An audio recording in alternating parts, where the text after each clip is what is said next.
Hi, everybody. You're listening to Profoundish. Listen, it's getting close to Easter, so you know what that means. It's all about the eggs, bunnies, chocolates, Jesus, all the things, all the Easter things. And that's what Weston and I are going to be talking about today. But you want to stick around because later on, we're going to be doing a tier list where we will be ranking popular rabbits and bunnies based on how disruptive they would be at a nice Easter Sunday dinner.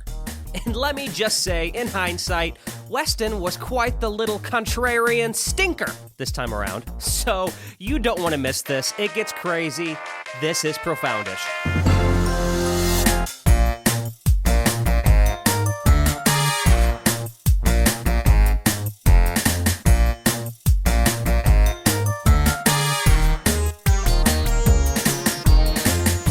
If I have my volume up loud enough on my mic, I will hear, I hear the gate cut off, or cut on, and so I'll hear a little bit of room noise for a second. And I should be hearing room noise with this mic, and it's because I don't have these things, the SM7Bs need a preamp, and I don't actually have one. I just plug it straight into my interface because I just haven't bought one. They run really quiet for some reason, but anyway, it's fine, so I just have the gate blasted on it, and it does okay, so. I said you officially went beyond my knowledge with preamp or whatever you just said.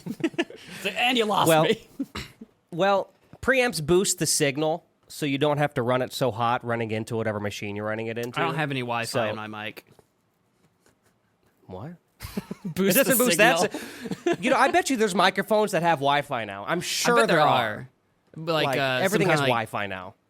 Yeah, some kind of smart mic or something where it's like it's not Bluetooth, it's Wi-Fi, and it runs on stuff.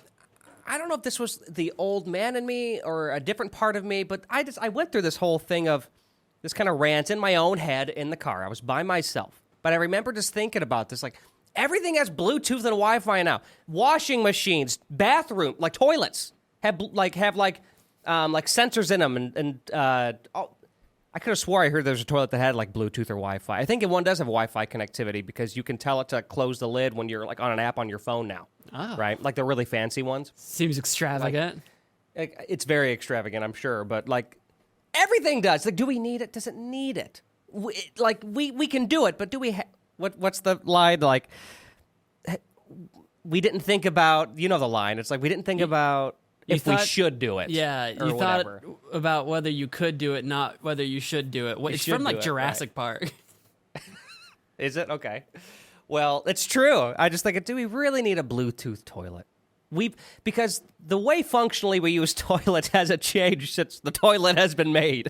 Well, there's something to be said, actually. Oh my God, Weston. All right, in the medical world, there's been stuff thrown around about like you could hook up a toilet with sensors so that you can track your possible health issues in your excrement, and that could go. That data could go to your phone, or you could hook it up to Wi-Fi or connect an app to your hospital.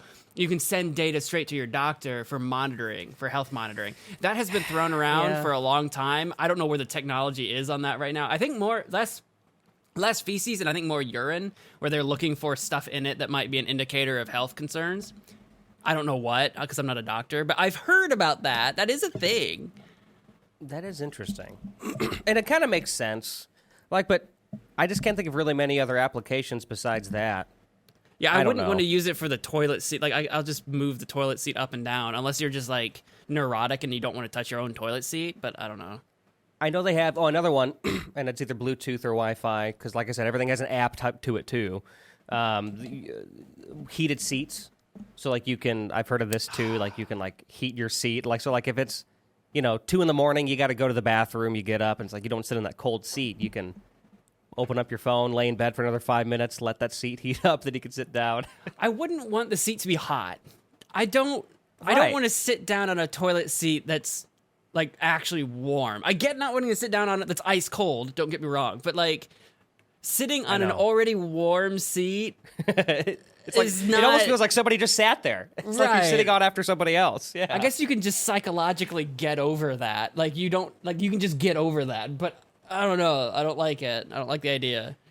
For me, it's hard because a few days a week, I go into the office to work, and we all share one bathroom, right? And there's not that many of us. There's like 7 or 8 of us, right? And so, but the thing is, though, is that we all tend to, probably because of when we drink and when we eat, a lot of our schedules are kind of close together. So, like, when one person, even though there's only a few of us, when one person has to go, the other 4 have to go at the same time, right? And what I don't like is that, this is going to be kind of weird, but it's like, there are certain people I know that I don't want to go in after, right? So, like, Sure. And I'm sure I'm like that for somebody in the office, too. They know what happens after I go in there, and they don't, it's possible. You just hope that there's not someone that wants to go after you. That is a fair point. As soon as I'm done, it's always like there's a line waiting to go next. Like, okay, And they're fighting. Like, no, me next. I know there's a couple people in the office, though. It's always really funny because usually it's like if there's like 4 or 5 of us that have to go at once, one person's going to go, and we're all pretty close in there. So it's like, all right, I'm next, whatever, and they'll go. But there's always 1 or 2 people where there's no conversation or communication. It's that one or two, those people go and they come back to their desk and they sit down, and then we know a couple other people have to go because we know each other's schedules almost, and no one's getting up yet. And then like 15 minutes go by, and then somebody gets up and goes. Like it's a pattern. So it's like, okay, clearly this particular person or people have their way in the bathroom that they need some time to settle. We don't need to go back to the Booger Balls episode, though. Welcome to Booger Ball. No, part 2. No, this episode is nothing about booger balls or poopy toilets or anything like that, or even Bluetooth toilets. Oh, what is this about? Well, Weston, this is not the day, because I believe next week is actually the day, but it's coming up, and I wanted to talk a little bit about Easter. Oh. I want to talk about Easter because I don't think we have before. Maybe we forget when Easter is. This year, it's the 31st of March. It seems early. I always pictured Easter as an April holiday. This is a holiday that my brain has refused to hold on to. Every year, I have no idea. I know it's spring. Don't know what that means.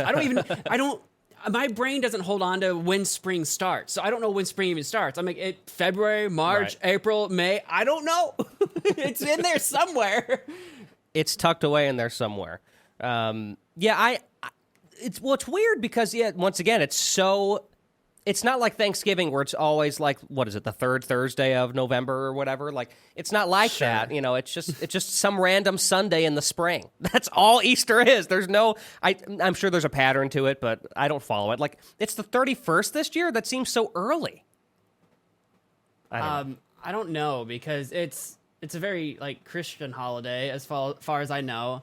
I mean, we celebrated it when I actually went to church, and I wasn't like a heathen. I haven't been in a church in a while, and church was the reason I knew when Easter was. It was when I was going actively to church. You knew when Easter was coming because the people would talk about it. Now that I don't actively go to church, no one talks about Easter, so I don't know when it happens. But it has a lot to do with Lent, and now that you mention that, a lot of people have been talking about Lent being like now or whatever, because it's like 40 days or something. I don't remember all the details of it, but I don't know. I guess I looked it up. It is the 31st of March. You are correct, sir. And the reason why I know is because I have a dinner with my folks planned that day, because we do Easter dinner. So it's just an excuse for us to, and maybe it's because I live far away, but it's an excuse for us to have a family dinner. So we always kind of have a nice Easter dinner. This is a family time, that sort of thing. So yeah. I guess your family doesn't get together for dinner on Easter or anything like that? Not in particular. Like specifically? Okay. No, not really. Not that I'm aware of. That's fair, yeah. Easter has meant so little to us. When we were kids, it was the Easter bunny and eggs and then, church-related activities. But, like, outside of that, no, not really. Okay, I bet if we were close, like if we lived closer, we probably wouldn't do it either. I think for us, it's really just at this point, just kind of about an excuse to see family, and it's a day, that it just works out. So, but that's mainly what I wanted to talk about, though, was kind of the growing up with Easter, because I remember loving Easter I know that obviously the Easter egg hunts. I don't know if you ever painted eggs, but we painted or not. We dyed eggs. We didn't paint them. We dyed the eggs. We did all that funky stuff. Did you do all that same kind of stuff? I'm assuming. I feel like there might have been a year. Some part of me remembers painting eggs, but I don't remember when or why or how. Like, I don't remember if that was at home or if that was a school thing. Could have been a school thing. Yeah. I only vaguely remember it, so I feel like it must have been elementary school because that's the vaguest reaches of my memories, and probably only like one time. I don't remember that being a thing at home. At home, we would do the Easter egg hunt, and they were the little plastic eggs, with the little maybe treats or something in them. So right, that we always did. Yeah, the Easter egg hunts. I still vividly remember the sheer excitement. Because with us, I mean, you have a sibling too. I know it was always a competition because there was some with candy in it. But as we got like slightly older and started to understand that money can get you things, they started putting money in the eggs. Yeah. So it got really like, and I think the highest was probably like, I don't think they ever did 50, but they did $20. I know they did 20s. So like when you're like 10, 20 can get you kind of far. So... especially so that back was really then, fun. that's like $70 in today's money. I know, it's wild. You're not wrong. There'd be like some candy, and then there'd be like a 20, and then there'd be like a 5, and maybe like a couple that have ones, and then the rest were just like, the candy and stuff.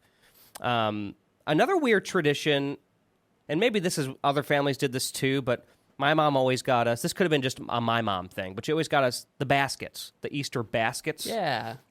And like, so it was kind of like waking up on Christmas. For me, it was kind of like a miniature Christmas. Because I don't know if I'd ever get gifts, but it was just cool waking up and always having like this big basket with more candy in it.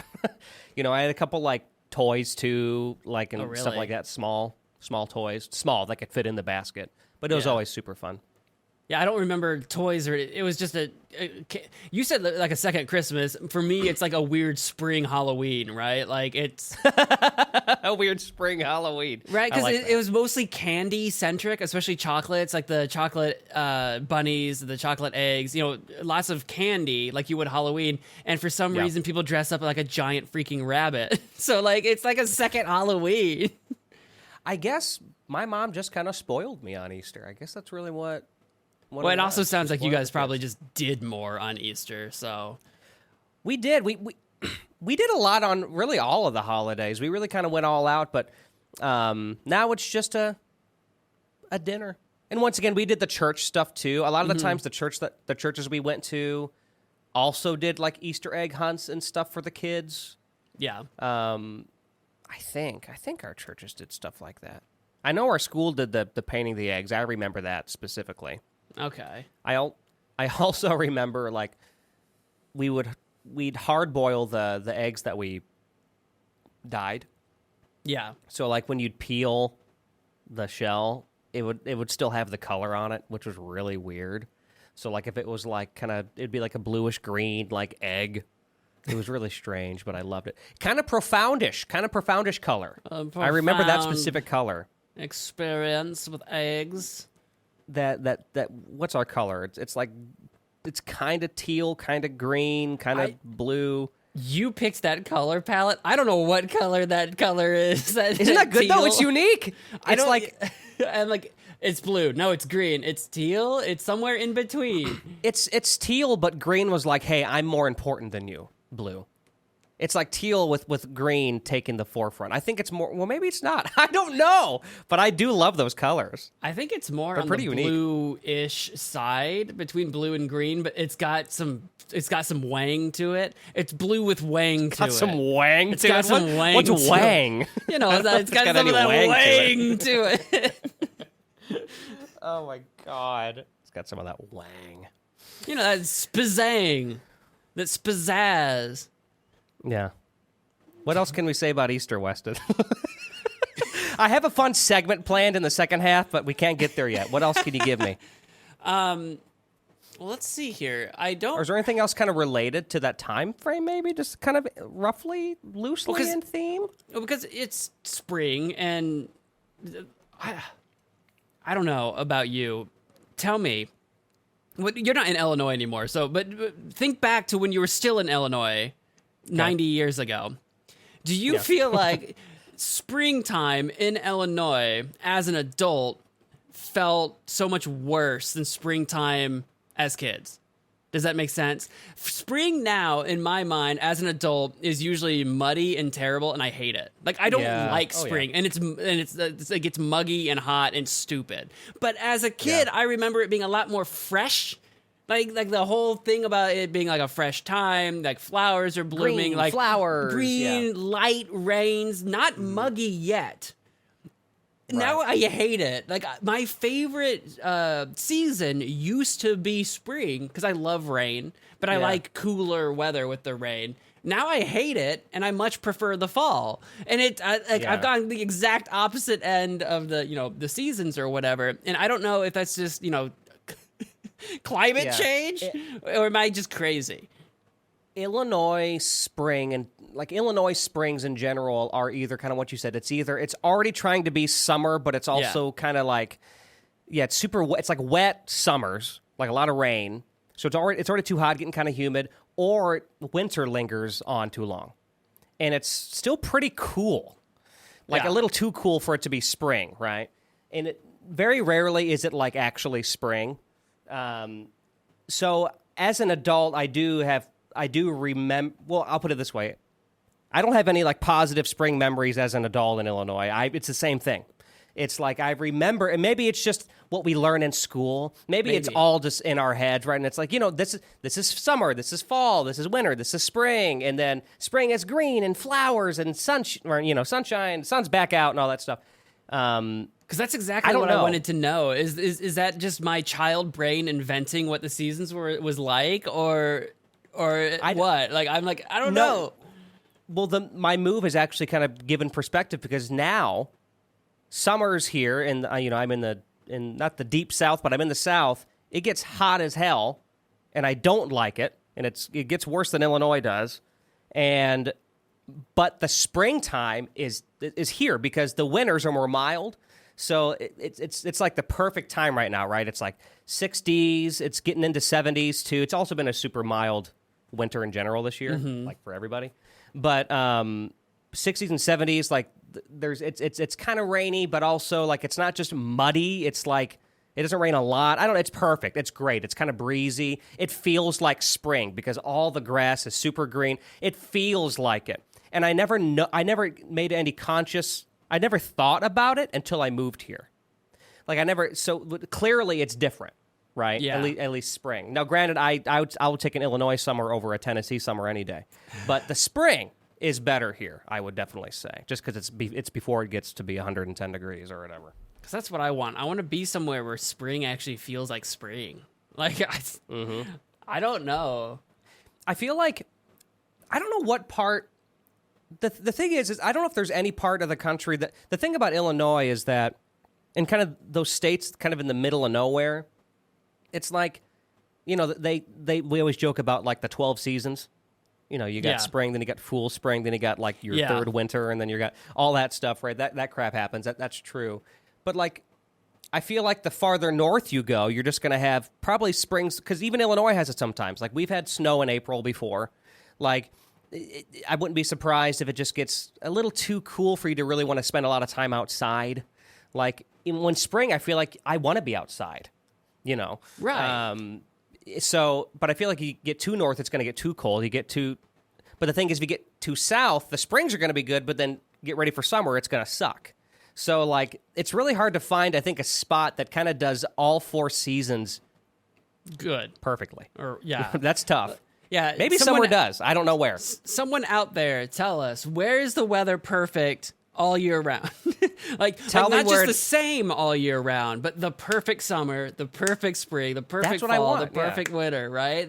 Where can I get that? Where can I? I'm telling you, I have a vote, and here's my vote. And I talked about this on the pod before. I'm pulling my pen out because I'm going to write it down for you. Oh my God, where's my pen? No, I don't know why. I got a pencil. I don't know why I have my pen. I have my Actually, pencil. I have my pen because I wrote some notes down for the next segment, but now I'm blurry. So write this down. Here, you're blurry.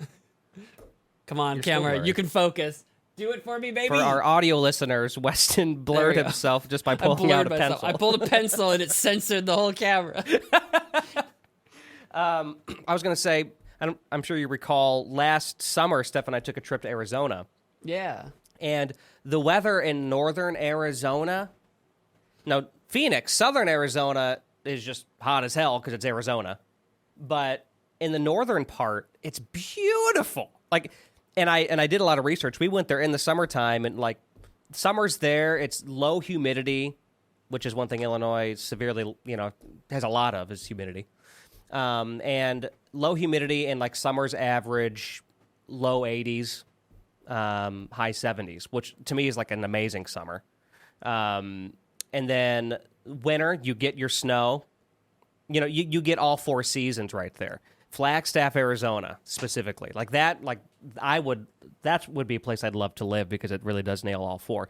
However, maybe it's just like the more northern states. It does come at a cost because the snow is a lot. They get a crap ton of snow, right? So it's like, I like the amount of snow that Illinois gets, which is a moderate amount, but it's not like Colorado or like New York or like Michigan. It's not like a crap ton of snow, or like Minnesota or something. So that might be something to think about. But northern Arizona, that from what I hear, nails it. But I haven't lived there all four seasons, so I don't know. That I'll have to put that on my list. I'm moving to Arizona for a year, and then I'll report back. Only go there if I'm going there. You can't go unless I go, because we could live near each other at least for a year again. All right, I'm taking you with me. Okay, I'm packing you up. Can you give Steph like a little like just corner room somewhere, or like maybe a little like shed out back or something? She can have a she shed. A she shed. Shall she sedge by the seashore? She shows by the seashore. Man, I should have prepared more for this Easter thing. You know what's funny? I thought about doing like Easter like trivia. What would that be? Just like Bible trivia? Like I wouldn't even know. Like God, that would have been embarrassing. I used to know things about the Bible. I'm not like not Christian, but I am just unlearned now. Like I just don't remember jack diddly crap about anything. I mean, you know the story, right? General. The main story. I know Jesus died on the cross. Well, because Easter's like at the end of Lent or whatever. So that's like it's his resurrection. He came back. Right. Correct. Right. Is that the story you're referring to, or is there a different story? Because if it's a different story. Well, when Jesus was resurrected, that's when everybody gathered the eggs and hid them. Because like Jesus is back. Let's go hide the eggs. You forgot that. Oh part. yeah. So he comes out of the cave. He rolls the rock aside, and he has to find the eggs before he can go back to heaven. Eggs, right. No, that's what happened. That's why it took him 3 days. Like right? Didn't he like resurrect in 3 days, and then he like wandered around the earth for like another 3 days, then went to heaven? Because he visited like several disciples before he dipped out. I don't remember the days once he was back out. I know that he was like. Not dead, but he was gone for 3 days, right? He was in the cave. He was in the, in my head, and it's probably all like, if you've seen it ever like illustrated, it's always like this giant boulder that's like been rolled over in front of the way to get into the cave, and he's just been like, right, that's like his tomb. And then pharaoh, 3 days like an later, Egyptian pharaoh. Right, and I guess they're like, "Hey, listen, the eggs are hidden. Let's roll this back over and see what Jesus is up to." And then they roll it back over, and then he's like, "Hey, I'm back, guys." Is that like? I know that's the imagery. I'd have to go back and do they actually describe the weird rock rolling tomb thing in the Bible? Like that's just something we made up, right? Because there's several probably things, something we made up. Yeah, there's several things in the Bible where like we all know from media what XYZ looks like, but in the Bible it's not described that way. Like the devil looking like the devil that's not described in the Bible. That's not what he looks like in the Bible. Right. In the Bible, he's this like beautiful angel. In media, he's this horned, red-skinned goat man. Right? Like that's invented. Right. Yeah. Exactly. So like it's weird. Well, even like there's descriptions of how Jesus looked, and he's not how he's often portrayed in a lot of what we see. Jesus wasn't as white as we are. His skin was much darker, according to at least what the Bible says. Well, yeah, because olive skin and all that stuff. That's like the region he was from. Him looking like right. him looking like a Czechoslovakian doesn't make any sense. Like just some white guy Right. looking German. Doesn't make sense. But I guess that's part of it because everybody kind of does interpret him as they want. Because I know there's plenty of African American portrayals of Jesus too, and there's different portrayals of Jesus. So, there's a lot of portrayals of a lot of things in the Bible. The one that blew my mind was the Japanese portrayal of Jesus. Me growing up seeing Jesus as a white man basically all my life, and then seeing like a Japanese version of Jesus, I'm like, that's wild. Japanese Jesus. Which is why, like, I think when you're a kid, I think it's so easy to, like, not that I'm saying I did, but like because Jesus and Christmas were like so closely tied. Jesus has this weird Santa Claus relationship where like so many cultures have like sort of morphed his image to look more like that culture. That it's like Santa Claus has the same thing. Like there's a bunch of versions of Santa Claus and there's a bunch of versions of Jesus. And I'm like, there's like, it's just so goofy. You got me thinking about that too. It's kind of interesting how really a majority of the holidays that we celebrate are somehow, maybe not when you go all the way back, completely rooted. Like, excuse me, sorry, I just had like a weird coffee burp. I'll excuse you this time. I guess that gate didn't work.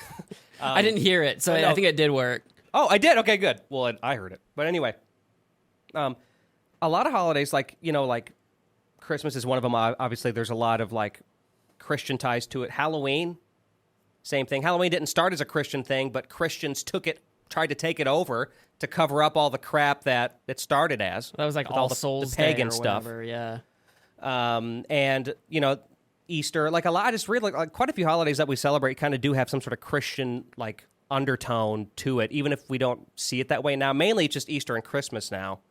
I feel like that are kind of those primary ones, unless you count like the more blatantly Christian ones. Like I guess there's like Palm Day Sunday. or Palm Sunday, stuff like that. But that is kind of interesting. I think there's another holiday I'm forgetting besides Halloween too, but I can't think of it. But I think there's another one. At least I thought there was. I'm not sure which one you're thinking of, but I mean, there was when Christianity was spreading throughout the Western world, there were so many missionaries and missions like out and about, and like basically like just infiltrating these other cultures and trying to turn whatever the native sort of rituals and traditions were, trying to like convert that into like a Christian ideology, a Christian sort of train of thought. And that kind of morphed, I think, probably a lot of holidays to this sort of mishmash where there's like maybe a Christian undertone, but then there's this other like either pagan or some other thing like kind of just mashed together. I mean, Christmas is like kind of like that with there's a lot of just kind of pagan traditions mixed with a Christian message, and it turned into this like thing that we call Christmas now. Right. Easter, I don't know where the eggs thing. So talking about Easter, right? Like it's a Christian holiday. It's the end of Lent. It's the resurrection. Eggs? I feel like Easter is kind of the opposite of the Christmas thing. So the Christmas thing was like Christmas already had some sort of establishment before Christianity got involved with Christmas. But then, right, because it goes back, I think, German tradition and all that stuff, to my knowledge. Like I think didn't that originate as something German? There's a lot of Easter, German backing and Christmas stuff, like trees and stuff. But I remember, but like Easter, I'm pretty sure. I mean, that started as like a Christian story, and then like it's kind of the opposite. We threw the eggs on top of it later, and the bunny and stuff. I'm assuming that came later, but I don't know. There must have been some happened. kind of, I could Google it. There must have been some kind of pagan celebration around the same time that the Christians were like, well, we're going to try to eradicate that pagan holiday so that we can, do Easter. And I'm not trying to make it sound like, what's the word I'm looking for? Evil or whatever. I'm just saying like there was probably some other weird tradition that when the Christians got to a place that had this other tradition, they're like, well, we want to fit in with the culture, but also we're Christian, so we have this other Christian thing going on. That's my guess. I don't know. Yeah, maybe there was Rabbit Day. Maybe there was like Bunny Day. But also, maybe you should Google this. Can you just Google the rabbit and the egg thing? Like, what's up with the eggs? Where did Easter eggs come from? And I swear if it just tells me... just tells me bunnies. Early Christians in Mesopotamia dyed eggs in the period after Easter. The practice was adopted by the Orthodox churches, and from there it spread into Western Europe. Eggs represent new life and rebirth, and it's thought that the ancient custom was absorbed into Easter celebrations. Oh. But, like, that doesn't really explain. So it just says that early Christians in Mesopotamia dyed eggs in the period after Easter. It doesn't say why. They just did. Yeah, So there's probably something lost to time. I get the whole, like, new life and rebirth, but they could have done anything. So it's like, why eggs? Yeah. You know? And why rabbits and then, eggs? Where did Easter rabbits? Because I know, like, they're That's probably the weird coming thing out to in me. spring after being, like, dormant, but lots of things do that. As for how the character of the Easter Bunny made its way to America, History.com reports that it was first introduced in the 1700s by German immigrants to Pennsylvania who reportedly brought over their tradition of an egg-laying hare named Osterhase, or Osterhaus, from the old country. Osterhaus. So it's just another German thing. It's another German thing. The Christians like merging German things together into like some sort of I guess. The Osterhase. Interesting. I didn't know that. This requires So there's further some German research. background there. It does. Well, you know what else requires further research, Weston? What's that? Our next segment. We are going to be doing... I'm going to leave it a surprise until the very last second here, but let's just say we're going to be doing a tier list, Okay. and we're going to be ranking Ooh. popular rabbits based on a particular criteria that we'll get to after the break. And no, if you're before you even say it, it's not how beautiful or attractive they are. It's something different. Oh, I'm going to turn it into that. We'll BRB. Profoundish is brought to you in part by Alex Duquette Medleys. I make theme song medleys, which is where I take a bunch of theme songs and mash them up into one bite-sized song. From Nickelodeon to Adult Swim, I cover it all. So, if you want to take a fun nostalgic trip, search my name, Alex Duquette, on YouTube, or go to alexduquette.net. Profoundish is brought to you in part by Magic Man Mo, a gaming YouTube channel run by me. We stream and we do variety Let's Plays. Check out a short stream compilation to see if it's something that you're going to be into. It's a lot of fun. I made it, so I know. That's Magic Man Mo on YouTube. We're back. Can you see my screen, Weston? I can see your screen. For anybody listening, we will explain what's going on as we always have with our tier lists. If you're watching, you can see the tier list. So if you're wanting to get that little bit of extra profoundish charm, you can watch us on YouTube. Or if you're on Spotify, you can actually watch us there too. So check it out. Okay, Weston, we've got some very famous rabbits here. We do. I am going to list them off right now. We got Bugs Bunny. We got Roger Rabbit. We've got Rabbit from Winnie the Pooh. We have the Energizer Bunny. We've got Lola Bunny from Space Jam. We've got Buster from Arthur. We got the Trix Bunny from the cereal, Silly Rabbit, Tricks Are for Kids. And then we've got Thumper from Bambi, that cute little bunny from Bambi. Now, here's the thing that we're going to be doing today, Weston. Now, as I said before, it's... especially during like church-related stuff, it's kind of customary to have kind of like a post-church Easter dinner, right? I know, Okay. for example, our church, we did that, but then also, like I told you, every year I still get together with my family and we have a nice dinner. We kind of treat it like a mini Christmas, so a nice dinner. The thing is that we're going to be ranking these 8 rabbits based on how disruptive or not disruptive they would be as a guest at our Easter dinner.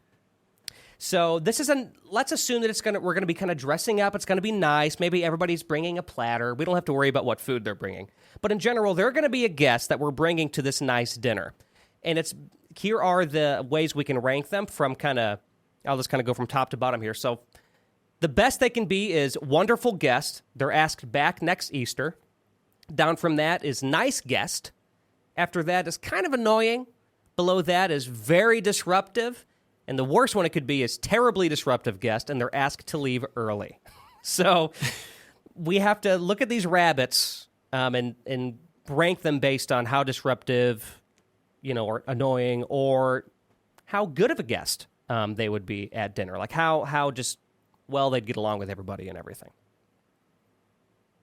I'm looking at, so I know what you're asking me. I know what you want to do. But everybody's welcome at my Easter table. I'd ask them Oh my all God, back. shut Come up. on, man. How fun would it be to have a table of all these rabbits? Freaking Roger Rabbit and the Trix Rabbit just being absolute menaces? It'd be great. Can you imagine You would how have many a chaotic eye rolls? Easter dinner. How many eye rolls Rabbit from Winnie the Pooh would be like, oh my God, what am I doing here? We'd ask Rabbit know. back, but he wouldn't come back. You know what I mean? That's true. If you're looking at it that way, you're probably right. That would be a chaotic dinner if all of them came at the same time. I just don't think we could handle that. Let's jump in here. Let's go in order of what we have these listed as. We've got Bugs Bunny. Yeah. So Bugs Bunny, he's probably one of the, if not the most iconic, famous rabbit, right? I mean, he's Bugs Bunny, for God's sake.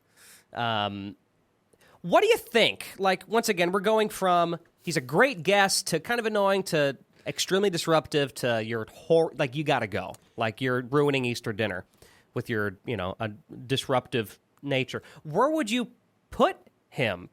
There's a lot of different versions of Bugs Bunny that are out there. Like the more recent Looney Tunes animated show. I say more recent. I don't know if it's still running or not. He'd probably be a great guest because he seems kind of like more down-to-earth character. But like the more original animated Bugs Bunny is kind of a menace. He's kind of up to all kinds of antics. You know what I mean? He's always getting into trouble. And anything in between. So it kind of boils down to what qualities in a guest are we looking for that makes them a guest that we can't wait to look forward to them coming back next year? Does he do party tricks or something? Like, why are we asking them back versus not? I think because I am thinking more traditional Bugs Bunny in my head. I guess I'll start with that.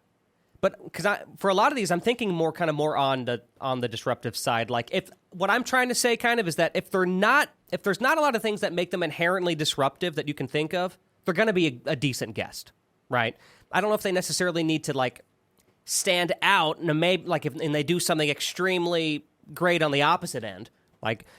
But if they do have some tendencies that match that we know of, then we can. Like, for example, with Bugs Bunny, he does, I know what you mean, especially traditionally with some of the stuff he does, but also some other things. He chews with his mouth open, right? What's up, Doc? And he always eats that carrot. And that's another thing, too. He's going to bring his carrot anywhere he goes. And because he's always got it with him. So, and he's not going to be sharing it. He doesn't share his carrot. It's his carrot. So that's fine. But also it could also be kind of rude, though, right? Wouldn't you say? To like, not share, or bring your own food not to share, and maybe he's just gnawing on that when the hosts have made a wonderful meal for you. Listen, it's a BYOC Easter. Bring your own carrot Easter. You're killing me, Weston. You're killing me here. He knows exactly what he's doing. He's trying to go against my grain. I don't know. Basically, what I'm saying is, but he's still kind of nice. I mean, I'm thinking somewhere in the middle. Like, I feel like the chewing would be kind of annoying, and and he kind of has that voice. What's up, Doc? Well, But at the same time, I wouldn't consider him very disruptive. I don't think he'd be, like, flipping the table over. I see him as maybe less so with, like, church dinners. Everyone's got those, like, family dinners with Thanksgiving where you have, like, relatives that you don't, like, see eye to eye with, right? So maybe the same thing at church. Because Bugs Bunny's the kind of guy that I would imagine would, like, he knows how to, like, slip in a witty or a snide remark, right? He's the guy who's with it. And I just think that would be infinitely entertaining. Right? Like, so you're like, he chews with his mouth open, and you're not going to say a word about it because whatever he spits back at you is going to, like, hit so much harder. You know what I mean? Oh, that's true. That's true. But that's why, like, there's going to be people at that table kind of saying, it's like what is this? What's this guy doing? Like, they'll talk about him later. They won't say it right there. It's a church dinner. We all talk about everybody later. I mean, honestly, you do have some points there. Small town church. Everybody's talking about everybody. That ain't no secret. I don't know. I guess if I need to paint this picture here, I think this dinner. Let's go back to the base here, okay? Okay. This dinner. This needs to be just a very formal, very traditional. Okay. Not a lot of bullshit kind of dinner. I've seen Bugs Bunny really like in a suit at that opera concert. He can clean up real nice. Yeah. Very serious. In fact, when people were being disruptive, he was the one that had to lay down the law. He shot a guy in the original. Yeah, you're right. They took that out later. Interesting. I didn't know that part, Yeah, but I'm they not censored surprised. that later. But Looney Tunes has been around a long time. Here's the thing. In my head, after everything we've said, I definitely wouldn't consider him very disruptive. I would probably either consider him, he could be a good guest. Like he was fine, or maybe kind of annoying to some people. And in my opinion, I feel like he'd be kind of annoying to some people. Maybe not to you or me, but to Grandma, to Aunt Carol. You kidding me? We talking about the original Bugs Bunny, and you think he wouldn't get along with Grandma? Grandma's who exactly he's getting along with. Oh, my God. She grew up on Bugs Bunny. They're best buds. All right. They used to run the town. I don't know why Weston's busted my chops so bad here, but I guess we're going to put him as nice guest. Hold on. Hold on. What's going on? I don't know. You're scrolling. All right. We got, this is hilarious to me. We've got Roger Rabbit. Yeah. Have you seen Who Framed Roger Rabbit? I have indeed. Okay. Great guy. How do you think he would be Ball of at a laughs. nice dinner? I would absolutely invite him back. No, I've never seen Roger Rabbit be disruptive in his life. Just don't give him any alcohol. Well, see, that's the thing. What if there's like wine or champagne? If he starts getting into the communion wine or something like that, man, he's going to be off the walls. He's not okay. See, you and I guess, are not going to see eye to eye on this because Roger Rabbit is he's super clumsy. Yeah. And he is super slapstick. Mm-hmm. And he would make a complete mess everywhere. Not that I think his intentions are completely good, but I don't think he'd be asked back. Oh, God, I would. I'm the one sitting in the back table, right, at the dinner. I don't know what your church dinner situation looked like, but I'm imagining where we ate our church dinners at. I'm in the back table and watching the chaos ensue. I'm just watching it all happen. He's trying to oh my God. dip and dodge through the tables or whatever to get to his seat. And he's hitting people. He's knocking things over. See? This is great. This is great. This is what you think, but that's very disruptive, Weston. That is what that is. It's kind Either of annoying or at very worst. disruptive. Kind of annoying? Okay. At worst. Well, at best, I'm inviting him back. Everybody belongs at my Easter table, Alex. This is ridiculous. You're trying to make me look like the bad guy. Okay. I like that your premise is like we're gonna like really sit down and talk about like the qualities of these characters for like whether or not they deserve to be at the Easter table, and I'm having none of it. You are literally having none of it. This is like a segment in and of itself. Okay. What about Rabbit from what's it called? Winnie the Pooh? He's got to leave early. You're killing me, Weston. He's so non-anything. He's so like straight. Like I feel like he wouldn't be asked back because he's, I don't think he's going to go out of his. Well, actually, doesn't Rabbit bake? I know, actually, like for real though, Rabbit, he's pretty down to earth. Bakes, I think he bakes. He cooks or something. He's the most like reasonable headed one of the Winnie the Pooh group, really. Yeah. Rabbit's fine. Like Rabbit, I imagine we're at Easter dinner, right, where like people are coming in for food, but you have the volunteers that are working the kitchen, that are like serving the food and stuff. That's where Rabbit's at. Rabbit's on the other side, getting his food probably last, but he's helping sure everyone gets taken care of first. That's where I see Rabbit. Gosh. I mean, honestly, that would probably be asked back next Easter. Oh, absolutely. Then. You can't. Rabbit's great. Yeah.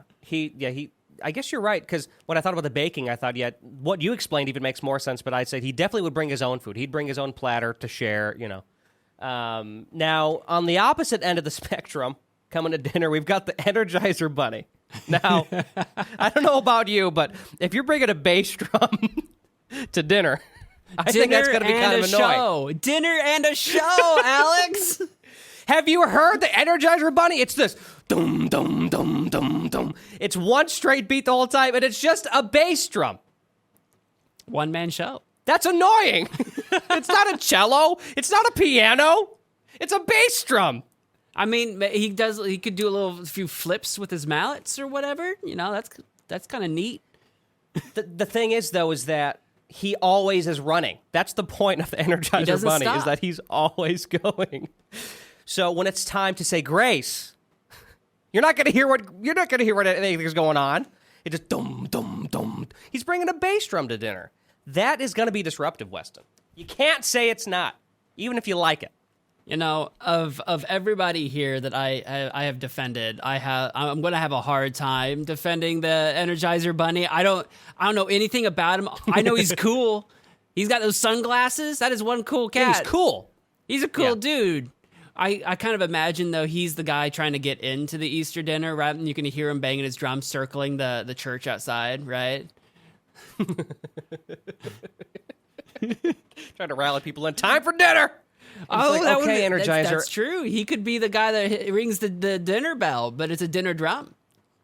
What the thing is, though, is that he's coming to dinner, too. That's the premise here. Like, everyone's going to be coming into dinner, and he won't stop. That's the whole point. You can't have him ring the dinner drum and then not feed him. So, I mean, you got to take the good with the bad. No, you can feed him, but it's really a matter of, is he going to be so annoying that we're going to ask him to leave early, or do you think it'd be more just like, he's going to stay, just let him do it, because he's not hurting anybody. It's just, we're all going to be talking about him later, like, that guy was really annoying. Because I don't think he would be asked to leave, because he's not, like, hurting anybody. I can't imagine asking really anybody to leave. You were probably wanting to, like, ask, like, Roger Rabbit to leave early, but I fought. But honestly, no, I wasn't. I wasn't even sure. Okay. I thought maybe the only one who, like, I thought maybe would be asked to leave would be the Energizer Bunny. But the more I think about it, I just don't know if I can do that. I don't know that he's got any kind of personality. You know what I mean? So I would say that if his entire personality is drums, I guess that's very disruptive, you know? That's what I mean. He keeps going and he keeps playing. So what do you like, Bunny? Drums. Anything else? Drums mainly.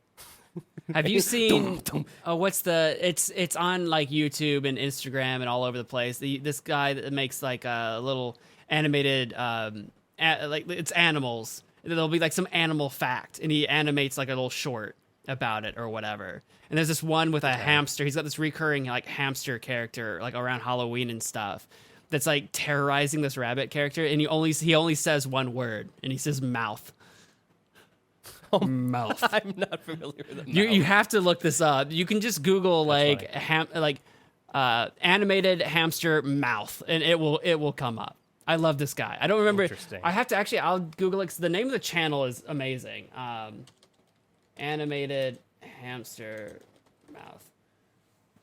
mouth. Surely this. I am intrigued. Is it Natural Habitat? Oh God, Natural Habitat Shorts. I think. It's amazing. Natural Habitat. There you go. Shorts. That's your I'll write shout that out. down. Completely unrelated. Habitat Shorts. I'll check that out. All right. So, Energizer Bunny, Weston, I'm going to give you the final call. Do you think he's going to be so disruptive that he'll be asked to leave, or do you think he's just going to be extremely disruptive? Here's my question. This is what makes or breaks it. Can he charge batteries? Like, is he a battery? Does he serve a purpose? According to what we know from the commercials and everything, his whole thing, he's not about the batteries. He's just about representing them. Yeah, he just and doesn't going stop. and going and going. Okay, yeah. I'm sorry, Mr. Energizer. We're going to have to ask you to leave. We're trying to enjoy dinner. Like, he rallied everybody indoors, and it's like, okay, you got to go now. All right, so next we have the wonderful Lola Bunny. Now, I had a theory on her. Yeah. About this. This is actually one reason why I thought of doing this to begin with. So, Lola Bunny, I know there's a lot you could say about her. There's a lot that especially 12-year-old Alex would have said about her. Or however old I was when I watched Space Jam. It was much younger than that, I guess. So, here's my take. I don't know a lot about her personality. Which in Space Jam, she doesn't have much of one. She's just the girl. Right, she's the looks, right? And so here's the thing. In my opinion, I would probably place her around disruptive or kind of annoying, and here's why. Okay. Not so much because of her personality, but because of probably the distraction she'll be to people sitting at the table. No, that's their problem, not hers. It doesn't matter if it's hers or not. It sure does. She's the one that's... No, it doesn't. Oh my God. Come on, Anybody man. can be distracted by anybody. She's not disruptive. She's not distracting. She's chill. Creepy Uncle Joe is going to be looking at her. She's going to be in church That's clothes. You disruptive. said this was a nice event. She's not going to be in like a crop top. And it wouldn't even matter if she was. I guess I did say people are going to dress up, didn't I? You I did say that. You did.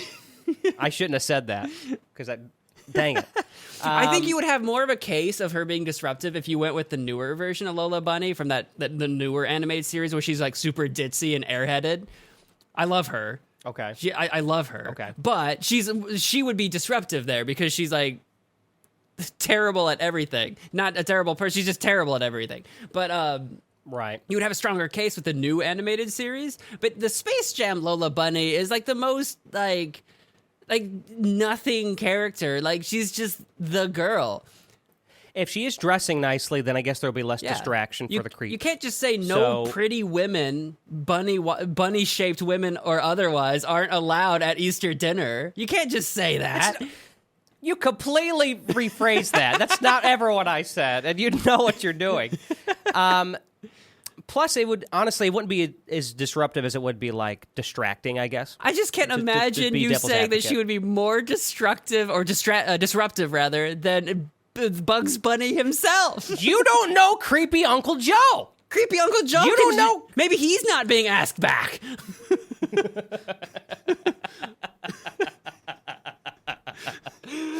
Fair point. Okay, fine. I'll put her as a nice guest.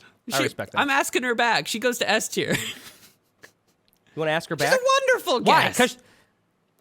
Because Weston, you just love how her hips look. I'm trying to be distracted. That's the point. Listen, everybody. Listen, Weston is creepy Uncle Joe right now. That's what he's trying to do. He's trying to get some hot people in the dinner. All right.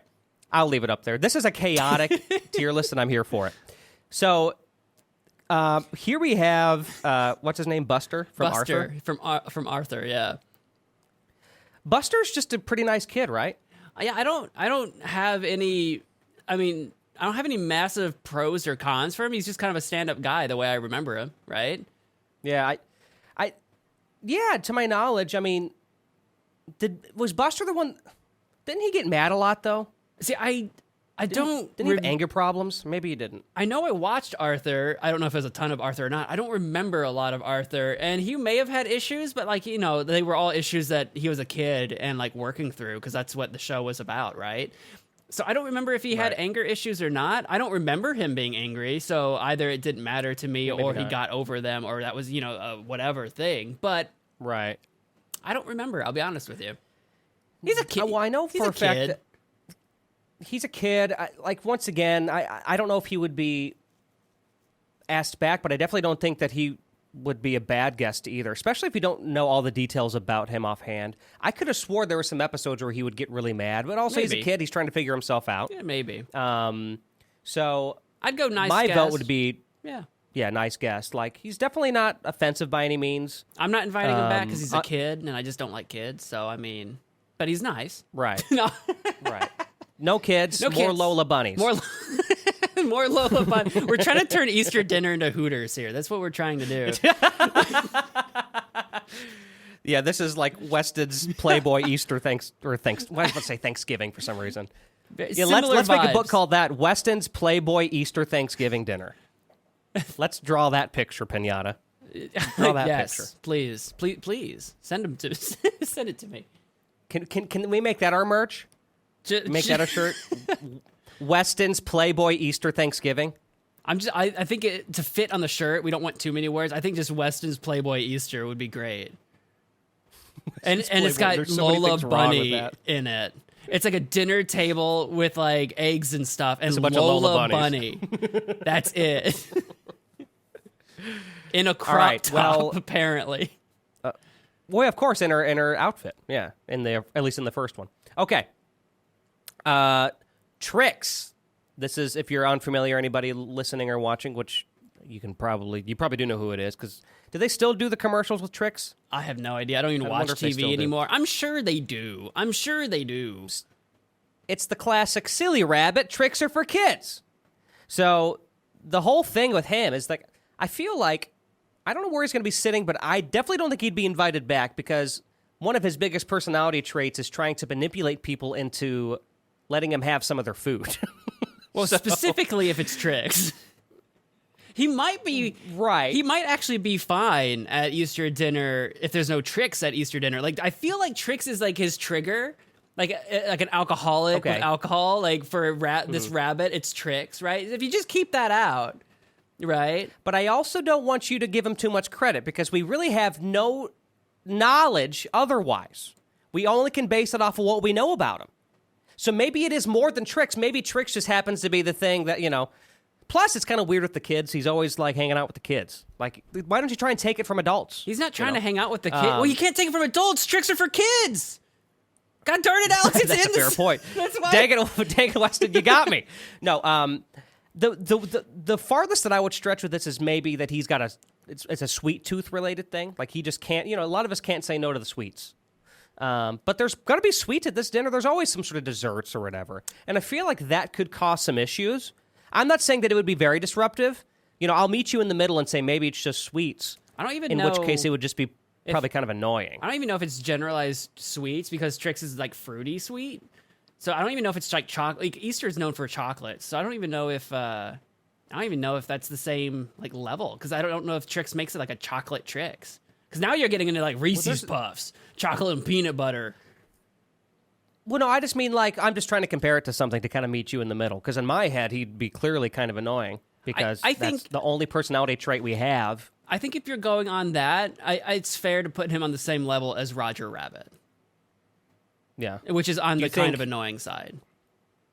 Do you think, so we kind of mentioned Roger Rabbit, he's very slapsticky, physical, kicking around chairs, tripping over. Between him and Trix, who would be more annoying? Her. Minecraft villager. Her. I think unfortunately it would probably be Roger Rabbit, even though I would be all there for it because I'm into the antics. I know what you mean. But he's the one that's actually like the Trix Rabbit doesn't have a lot going for him, whereas Roger Rabbit will actually like put himself into scenario. Like he will invent the scenarios that will go bad. So like probably Roger Rabbit. But also, yeah. I think you're right. It's so hard though too because Roger Rabbit is a better guy or a better rat. Yeah. Like he's much more innocent. He's just clumsy. He's just he's not annoying because he's annoying. He's just a cartoon. I'm curious what you're gonna say here with Thumper from Bambi, because Thumper is such a sweetheart. But one of the big traits of Thumper is that foot. Yeah, but he's cute. He's like literally the Easter mascot. You got to ask him back.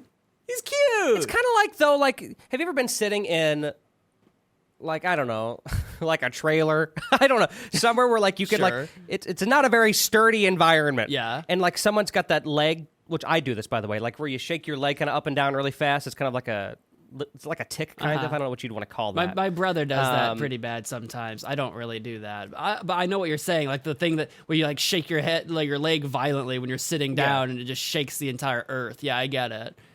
right. Okay, you definitely get it. Then I do that too from time to time. I notice, and that's the closest thing I could compare it to. Like, no, granted, we have a personality to go off of too. I'm just throwing that out there as well. He's Thumper for a reason. He's the most bunny-looking bunny of everything that we've like done here. Yeah, you're right. Like I feel like we get a little Easter basket for him to sit in while he's eating his dinner, and he'd be so goddamn cute. Put him at the top, he man. Would be cute. The top? I say I don't know about the top because what about that thumping?